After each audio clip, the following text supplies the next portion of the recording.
नमस्कार, आपके साथ मैं हूं जुहम रबा और आप देख रहे हैं संभव टीवी। न्यूज रूम लाइव में आप सभी का बहुत बहुत स्वागत है। आज बात करने वाले हैं महंगाई की मार को लेके कि आखिर जनता के ऊपर इतनी महंगाई की मार क्यों पड़ रही है और आम जनता को महंगाई की मार झेलनी भी पड़ रही है। आखिर क्या कारण है इसका? देखिए, सरकारों का कहना यह है कि महंगाई की मार रूस और यूक्रेन की युद्ध की वजह से पड़ रही है, जिसके सीधा असर भारत की अर्थव्यवस्था पर हो रहा है। लेकिन वहीं विपक्षी पार्टियां जो एक दूसरे पर तानाशाही हमेशा से रहती हैं, उनका कहना ये है कि लगातार महंगाई बढ़ती है, लेकिन सिर्फ चुनावों के बाद, जब चुनाव ख़त्म हो जाते हैं, उसके परिणाम आ जाते हैं, उसके बाद महंगाई का बढ़ना शुरू होता है। तो क्या रीज़न है इसका महंगाई के बढ़ने का, और साथ ही कितनी आम जनता को भुगतनी पड़ रही है इस महंगाई को, कितना व्यापन करना पड़ रहा है अपने जीवन पर, कितना उसका असर हो रहा है, बात कर लेते हैं। हमारे साथ मौजूद है माधुरी। आपको क्या लगता है महंगाई की मार जो पड़ रही है उसका कितना असर पड़ रहा है लोगों? जो हम बात कर लेते हैं अगर महंगाई की, तो पेट्रोल और डीजल के जो दाम है वो लगातार बढ़ रहे थे। लेकिन बात वहाँ पर सीरियस हुई जब सीएनजी और पीएनजी के दाम भी लगातार बढ़ने लगे। पीएनजी के जब दाम बढ़े तो आम जनता की रसोई पर भी असर पड़ने लगा, और बात वहाँ पर ख़राब होने लगी जब फल और सब्जियों के दाम बढ़ने लगे। क्योंकि आप जानती हैं गर्मी का मौसम है, नींबू रोज़ाना यूज़ करने वाली चीज़ है। नींबू के पहले दाम का 40 से 50 किलोग्राम नींबू बिकते थे, लेकिन अब बात की जाए तो 300 से 350 किलोग्राम नींबू बिक रहे हैं। और वहीं पेट्रोल डीजल के दाम जैसे लगातार बढ़ रहे थे, लोगों का था एक सहारा कि सीएनजी के भी जब दाम बढ़ने लगे तो ये पेट्रोल सबसे ज़्यादा ये है कि आम ज़रूरत है लोगों की, और दिन ब दिन जैसे 12 दिन के अंदर 10 रुपये प्रति लीटर ये बढ़ा दिए गए, और अभी भी पेट्रोल के दाम जो हैं आसमान छूने लगे हैं। दिल्ली में 105 रुपये 41 पैसे पर पहुंच गया पेट्रोल। तो पेट्रोल से ही सभी का ऑफिस आना जाना भी रहता है, तो उसका भी काफ़ी असर माधुरी देखा जा रहा है। हाँ बिल्कुल, पेट्रोल और डीजल का काफ़ी असर देखा गया था। लेकिन अचानक कई महीनों बाद जब अचानक 10 दिन 11 दिन लगातार पेट्रोल डीजल के दाम बढ़े तो आम जनता परेशान हो गई। ऑटो चालक थे, उन्होंने कहीं ना कहीं पर हड़ताल शुरू कर दी। उन्होंने किराया बढ़ाए जाने की मांग की, क्योंकि आम जनता की जेब पर काफ़ी असर पड़ रहा था। और इसी के चलते कहीं ना कहीं रीज़न माना जा रहा है रूस और यूक्रेन का युद्ध, क्योंकि इंपोर्ट और एक्सपोर्ट में काफ़ी असर पड़ा है। और इसके चलते कहीं ना कहीं जो हमारी केंद्र सरकार है वो ये कह रही है कि युद्ध के चलते ये असर पड़ा है, और जायज़ सी बात है जब इंपोर्ट और एक्सपोर्ट में कमी आएगी तो महंगाई बढ़ेगी। देखिए, बात रही पेट्रोल और डीजल के दामों की, लेकिन यहाँ पर आम जनता की रसोई पर भी काफ़ी असर देखा जा रहा है, क्योंकि रसोई गैस के दाम दिन ब दिन बढ़ते जा रहे हैं। उसके साथ ही अगर हम बात करें नींबू, प्याज, टमाटर, तो सभी आसमान छूने लगे उन दामों पे। आम जनता जो है वो किस तरह से अपने जीवन को व्यापन कर सकती है, और मतलब किस तरह से इस महंगाई से बाहर निकल सकती है? कहीं ना कहीं सैलरी वही है लेकिन खर्चे दोगुने हो चुके हैं, तो उसको कैसे मैनेज कर सकते हैं? देखिए, मेन चीज़ ये है कि जो रोज़ाना बिकने वाली रोज़ाना की सब्जियां भी अब काफ़ी महंगी हो गई हैं।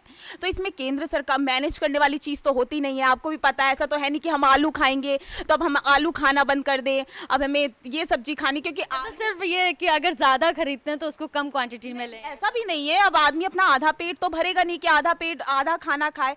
इसके लिए केंद्र सरकार को ऑफकोर्स ये चीज़ है कि उनको जो दाम है उस पर कहीं ना कहीं पर घटाने चाहिए। जो चलो नींबू तो चलो एक बार को नींबू को आप साइड कर दो, लेकिन जो फल सब्जियां हैं, अब कितनी सारी सब्जियों को ले लो, अब जो डेली यूज़ में होती है, भिंडी हो गई, आलू हो गए, जितनी भी सब्जियां हैं उनमें सारे ही दाम लगातार बढ़ रहे हैं। और क्या कहते हैं, हम बात करें अगर नींबू के, तो गर्मियों का समय आपको भी पता है कि रोज़ाना में यूज़ होने वाली चीज़ है, और अचानक उसके दाम बढ़ा दिए गए हैं। आम जनता काफ़ी परेशान, उनकी जो जेब है उन पर काफ़ी असर पड़ रहा है। तो आज ही की बात कर लें, जो हरदीप सिंह है, मंत्री हरदीप सिंह, उन्होंने केंद्र सरकार से अपील की है कि वो लगातार पेट्रोल और डीजल के वेट में कमी करें, और दाम कम करने की वो भी बात कर रहे हैं। बहुत बहुत शुक्रिया माधुरी बातचीत के लिए। तो पेट्रोल और डीजल के दाम जो है वो लगातार आसमान छू रहे हैं। दिल्ली में भी पेट्रोल 105 रुपये 41 पैसे पर पहुंच गया। कहीं ना कहीं आम जनता की जेब जो है वो ढीली होती हुई दिख रही है। सब्जियों की, फलों की, किसी भी चीज़ की अगर हम बात करें, चाहे हम रिफाइंड या तेल की बात करें, उन सभी के दाम आसमान छूने लगे हैं। सरकार का कहना यह है कि रूस और यूक्रेन की जो लड़ाई चल रही है, आयात निर्यात का असर इस चीज़ पर पड़ रहा है, क्योंकि भारत की अर्थव्यवस्था सीधे सीधे सीधे भारत की अर्थव्यवस्था पे असर पड़ रहा है, इसलिए चीज़ों के दाम ज़्यादा होते जा रहे हैं। तो उसकी क्या राय है, आइए अजय से बात करते हैं। क्या राय है कि रूस और यूक्रेन का युद्ध लगातार जारी है, भारत की अर्थव्यवस्था पर कैसा असर देखा जा रहा है? कि आपको क्या लगता है, आपका पॉइंट ऑफ व्यू क्या है कि महंगाई क्यों बढ़ रही है? देखिए, सरकार का भी कहना इसमें गलत नहीं है, क्योंकि पूरे देश ने कोरोना जैसे वैश्विक महामारी को झेला है। अभी कोरोना पूरा खत्म नहीं हुआ, सबकी अर्थव्यवस्था सही नहीं हुई, तब तक ये विश्व युद्ध शुरू हो गया।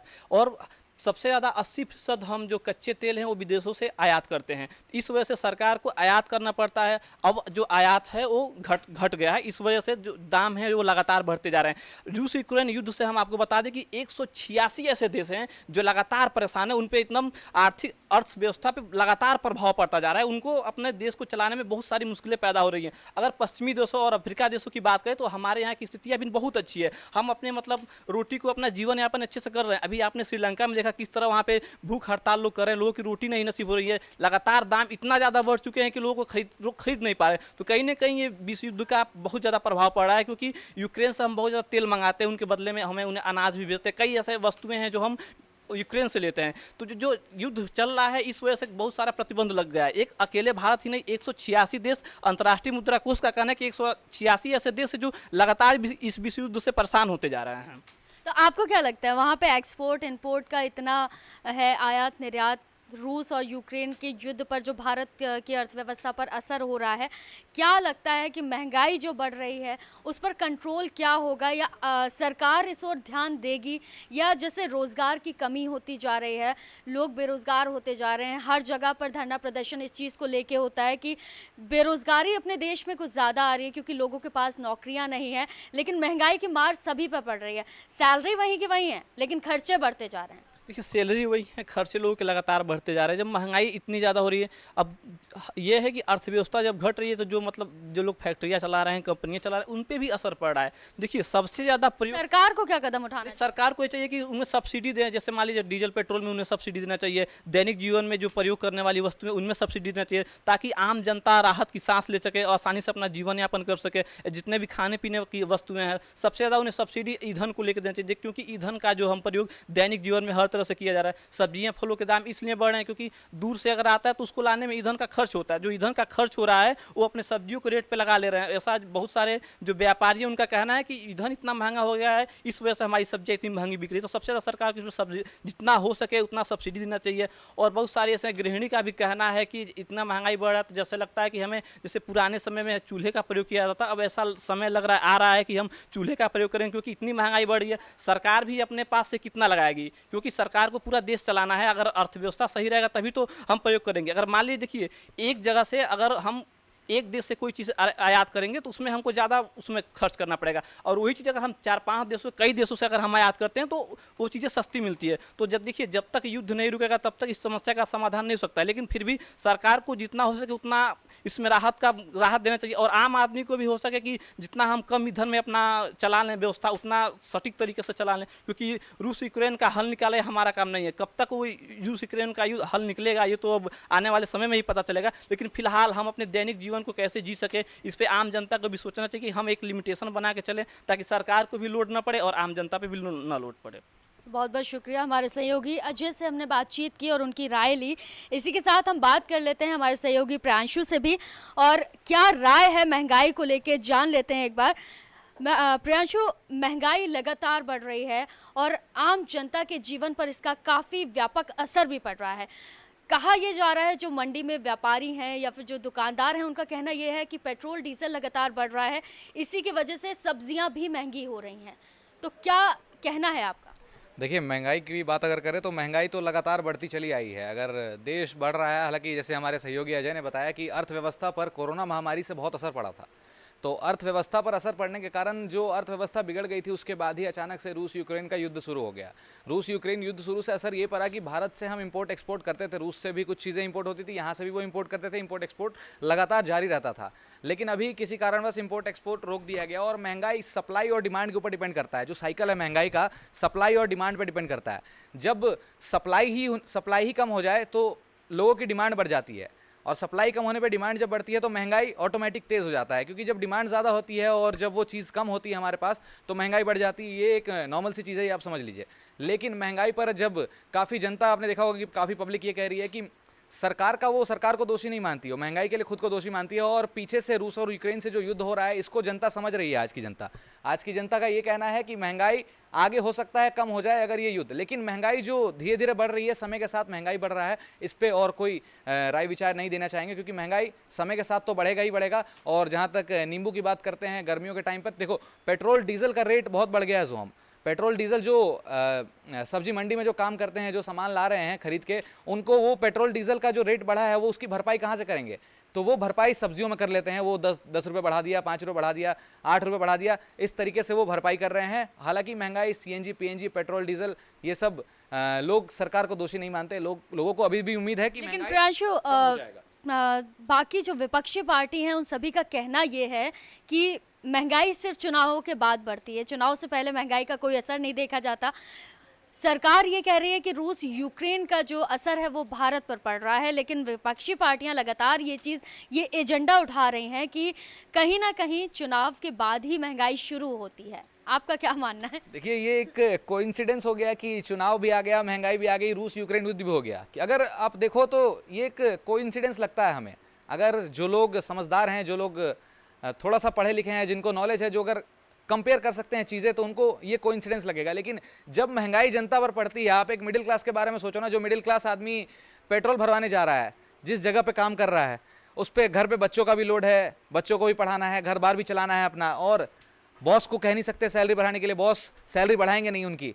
और बाहर जब पेट्रोल, तो उनका मतलब बेसिक नीड है, जो बेसिक चीज़ें हैं उस पर रेट बढ़ा है। ये एक कोइंसिडेंस का मामला है कि चुनाव से पहले सस्ती हो गई थी चीज़ें, चुनाव के बाद महंगी हो गई। चुनाव से पहले आप ये देखिए कि चुनाव से पहले सस्ती कर दी गई थी, कुछ ना कुछ सप्लाई और मतलब आपका भी ये मानना है कि सस्ती कर दी गई? सस्ती कर दी गई थी और सप्लाई और डिमांड का खेल था। और जैसा कि देखा होगा आप, कई सारे आंदोलन होते रहते हैं, कभी किसान आंदोलन हुआ, कभी कुछ, उसमें भी बहुत इफेक्ट पड़ा था, उसमें भी चीज़ें महंगी हुई थी, लेकिन उतना इफेक्ट जनता पर देखने को नहीं पड़ा। लेकिन जब कोइंसिडेंस की बात हम करें, जो चुनाव आता है, चुनाव आने के बाद बढ़ गई, तो जनता सरकार के ऊपर टूट पड़ती है, और जायज़ है जनता टूट पड़ेगी, क्योंकि बेसिक नीड्स की जो चीज़ें हैं, बेसिक चीज़ें हैं, उस पर रेट बढ़ा दिया गया है। हालांकि देखो, पेट्रोल का जो रेट है, पेट्रोल का रेट हाई हो गया। अब इंसान करे तो करे क्या?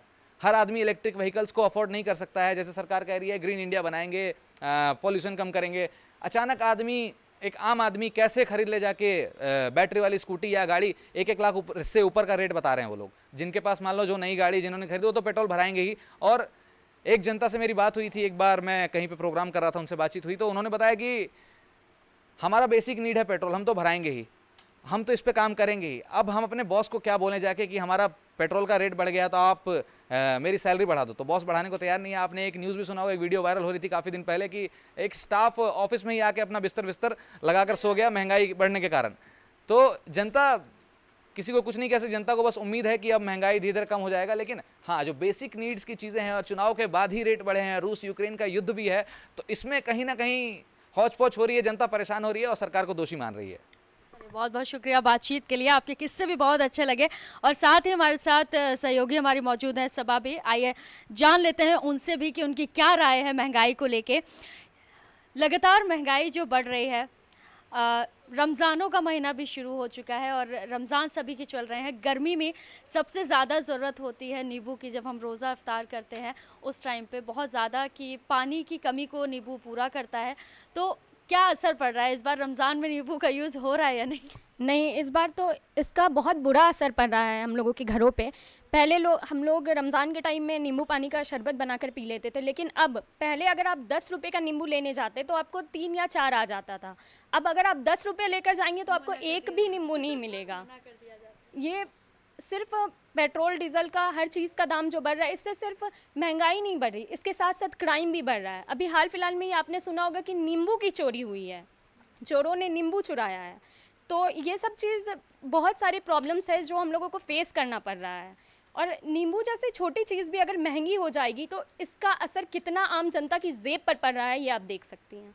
बहुत बहुत शुक्रिया बातचीत के लिए। तो देखा आपने कि किस तरह से नींबू के दाम बढ़ चुके हैं, पेट्रोल के दाम बढ़ चुके हैं और साथ ही रिफाइंड और तेल के भी दाम आसमान छूने लगे हैं। पेट्रोल डीजल की तो बात ही छोड़ दी जाए, क्योंकि पेट्रोल डीजल के दाम भी आसमान पर पहुंच गए हैं। तो देखने वाली बात यह है कि आम जनता की ज़िंदगी पर इसका काफ़ी असर पड़ रहा है। सभी को अपनी जेब ढीली करनी पड़ रही है। फिलहाल के लिए ऐसी और खबरों के लिए आप देखते रहिए संभव टीवी।